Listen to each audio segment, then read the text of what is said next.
Bienvenue sur Clapotis. Aujourd'hui, cet épisode que vous allez découvrir fait partie de la série consacrée à l'histoire littéraire.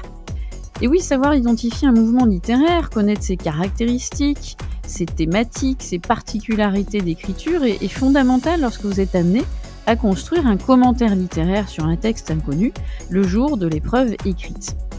Prenons un exemple tout simple. Si on voit la date de 1550 sur le texte que vous avez à commenter, on ne peut pas ne pas se centrer sur l'influence du contexte historique et surtout littéraire de l'humanisme, mouvement majeur à exploiter. On risquerait au pire d'oublier un pan de l'analyse attendue. Par contre, si vous êtes capable d'avoir en tête des points majeurs, des caractéristiques majeures de ce mouvement littéraire, eh bien ceux-ci vous permettront d'orienter vos analyses de façon pertinente. Ils vous serviront par exemple dans l'introduction générale pour contextualiser votre texte d'étude ou encore dans les axes d'étude, ils vous permettront de donner une orientation intéressante à vos analyses à la fois stylistiques et littéraires. Et cet ancrage, vous en doutez, ne pourra être qu'apprécié par votre correcteur. Rien de pire que de commenter un texte par exemple des années 1680 en oubliant complètement d'évoquer le classicisme, pire en se trompant de mouvement. Eh bien, ces épisodes consacrés à l'histoire littéraire vont vous permettre justement d'éviter ces écueils. On débutera tout simplement le podcast par évoquer le contexte historique, vous mettre un petit peu dans ce contexte qui a fait que tel ou tel auteur sera forcément et immanquablement influencé par l'histoire avec un grand H. Ensuite, nous évoquerons les caractéristiques majeures de ce mouvement pour finir par évoquer les auteurs principaux que vous devez absolument connaître. Bien évidemment, chaque épisode, comme dans les autres séries, sera accompagné d'une infographie sous forme d'une frise chronologique afin de vous situer au mieux les mouvements, les événements à retenir.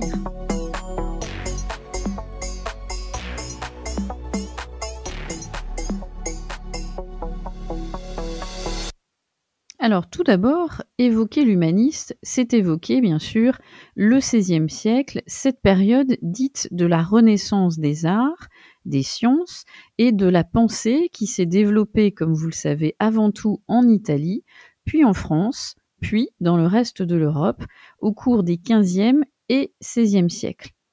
La Renaissance est la redécouverte des textes grecs et latins, c'est le regain d'intérêt pour la sagesse antique, c'est la diffusion des idées nouvelles grâce aux échanges entre les intellectuels européens que l'on qualifiera d'humanistes, mot qui désigne initialement celui, l'intellectuel, qui se consacre à l'étude des textes antiques.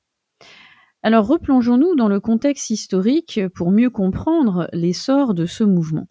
Il y a une date que vous avez à retenir, qui est la première, c'est 1453. Pourquoi cette date est-elle importante ? Eh bien parce que c'est la prise de Constantinople par les Turcs et c'est la fin de l'Empire romain d'Orient. La chute de l'Empire romain provoque l'exil de nombreux moines byzantins vers l'Italie. Et que font-ils, ces moines, en arrivant en Italie ? Eh bien, ils rapportent avec eux des manuscrits antiques et c'est ainsi que la période de la Renaissance redécouvre l'Antiquité et la prend pour modèle.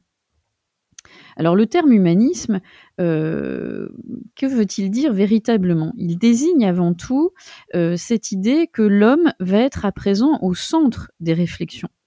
Et ce n'est pas anodin cette idée-là parce qu'il faut savoir que parallèlement vous avez Copernic qui découvre l'héliocentrisme, c'est-à-dire cette idée qu'il prouve que la Terre tourne autour du Soleil. Cette conception nouvelle et cette conception d'un nouvel univers sans limite s'oppose à la doctrine de l'Église pour qui l'infini n'appartient qu'à Dieu. Et vous avez donc cette idée de mettre cette fois-ci au centre de tous les intérêts l'homme, et c'est ça être humaniste, s'intéresser à l'homme. Cette période humaniste, on peut la qualifier de période optimiste. Pourquoi ? Parce que la Renaissance est une période qui est marquée par de nombreux progrès.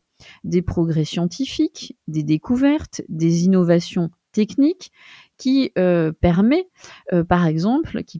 par exemple d'améliorer les voyages en mer. On peut prendre par exemple la caravelle qui est inventée par les Portugais, les instruments de navigation comme les boussoles, les astrolabes.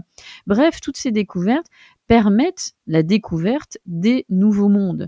Bien évidemment, vous connaissez tous la date de 1492 par la découverte de l'Amérique qui va bouleverser ce rapport à l'autre. On a d'autres domaines aussi où il y a cette période optimiste de progrès. Le domaine de la médecine se développe avec la pratique de l'autopsie, certes interdite encore par l'Église, mais qui va permettre de découvrir le fonctionnement des organes internes. Enfin, une autre invention capitale, c'est celle que vous connaissez bien évidemment, la mise au point en 1450 par Gutenberg de l'imprimerie.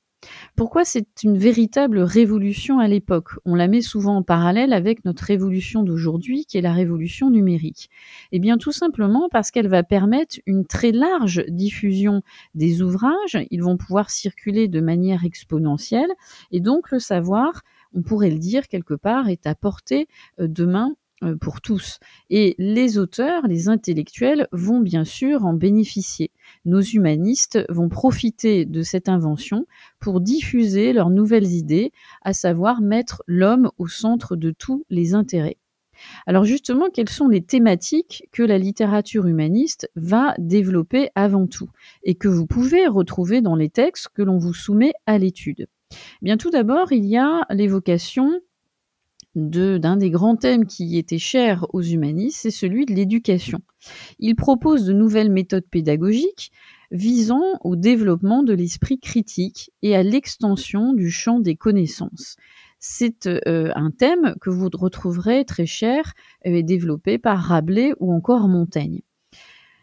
Mais la philosophie et littérature humaniste évoquent aussi le thème du voyage, la découverte de l'autre, l'absolue nécessité de partir à la rencontre de l'autre pour mieux le connaître et bien sûr mieux se connaître. Encore une fois, vous retrouverez ça dans les essais de Montaigne et plus particulièrement le chapitre des cannibales. Mais il n'y a pas que cette thématique de l'éducation et du voyage. On a aussi, dans la littérature humaniste, l'évocation du rôle important de la politique, en évoquant la recherche d'une harmonie sociale, en donnant des conseils concernant le rôle du bon prince et la meilleure façon de régner sur ces sujets. On a aussi la thématique de la guerre qui est dénoncée. On évoque et on réfléchit à une société idéale. On pourrait évoquer l'utopie de Thomas More. Mais on voit aussi que cette littérature s'intéresse au développement du courant évangélique qui prône la lecture directe des textes bibliques, la prière personnelle, la méditation. Et on voit qu'avec tous ces thèmes, on a ce que l'on pourrait qualifier de déjà littérature engagée. L'objectif des humanistes, c'est de développer la réflexion pour mieux critiquer dans le bon sens du terme, c'est-à-dire évoquer ou proposer quelque chose de constructif. Et c'est ça qui fait toute la saveur et la richesse de la littérature humaniste, c'est qu'elle brasse et elle embrasse de nombreux sujets pour amener le lecteur à réfléchir et à se construire lui-même sa pensée critique. Et parallèlement, donc avec ces humanistes, vous avez compris, qui abordent de nombreuses thématiques, eh bien, se développent de nouveaux genres littéraires. La littérature humaniste s'ouvre à la pensée philosophique, politique, religieuse, et pour ce faire, elle va exploiter de nombreux genres variés comme l'essai, le pamphlet, le discours, l'utopie. Et l'écriture est souvent basée sur des démarches didactiques, c'est-à-dire qui visent à mettre le savoir à la portée de tout lecteur.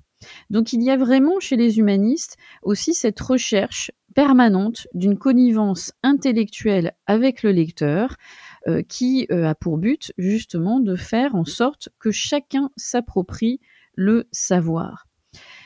Alors, pour terminer aussi cette présentation de l'humanisme et pour achever cette vision générale, comment bien sûr ne pas évoquer les auteurs les plus représentatifs de ce mouvement?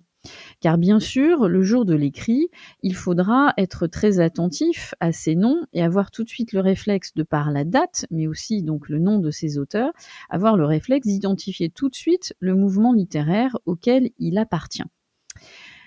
Par exemple, on pourrait évoquer, et vous le retrouverez dans l'infographie, qui accompagne ce podcast, vous devez absolument retenir le fait que des auteurs comme Rabelais, Montaigne ou encore Du Bellay font partie de cette grande période de l'histoire littéraire. Comment ne pas aborder Montaigne et ses essais qui justement abordent cette thématique qu'on a évoquée précédemment de l'éducation, mais aussi la rencontre de l'autre? Comment ne pas aborder Rabelais et ces fameux géants qu'ont été Gargantua et Pantagruel? N'oubliez pas que si vous tombez sur un extrait des œuvres de Rabelais, il faudra bien sûr évoquer cette métaphore du savoir, ce désir d'appétit sans cesse renouvelé, qui est bien sûr symbolisé de façon métaphorique par ces géants qui ont soif de manger, de boire, métaphore qui représente bien sûr ce savoir typiquement humaniste. Et puis, vous avez les auteurs de la Pléiade que vous avez dû parcourir à travers vos années de seconde et aussi de première, comme par exemple Du Bellay et Ronsard, qui sont aussi les porteurs de ce savoir humaniste. Et donc, vous verrez sur l'infographie qu'il y a aussi l'évocation de ce fameux ouvrage de défense et illustration de la langue française qui met bien sûr en évidence toute la beauté de la langue française qui va être au service de ces nombreuses connaissances. Donc vous voyez que connaître un mouvement littéraire, c'est aussi être capable de remettre dans un contexte un auteur qu'on va vous demander d'étudier, ou du moins un extrait d'une de ses œuvres majeures. Et je vous renvoie aussi à cet ouvrage qui a le mérite de condenser aussi tous les auteurs qui renvoient et qui font référence à ces mouvements littéraires que l'on va évoquer à travers les podcasts. Je vous renvoie donc à la bibliothèque du littéraire de monsieur Mercoirol, qui a ce mérite de vous présenter de façon synthétique les œuvres majeures que vous devez absolument connaître par mouvement.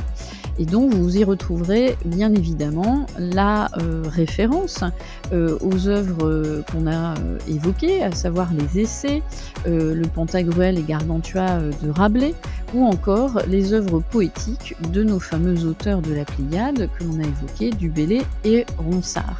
Donc prenez-les comme un complément à ce podcast, regardez les résumés qui sont faits, qui vous permettent de retenir l'essentiel de leurs œuvres. Cela vous permettra d'intégrer toutes ces remarques dans vos réflexions littéraires et stylistiques demandées dans les commentaires littéraires. Eh bien, je vous dis d'ici là rendez-vous pour un nouvel épisode consacré aux mouvements majeurs littéraires à connaître. D'ici là, à très vite sur Clapotis.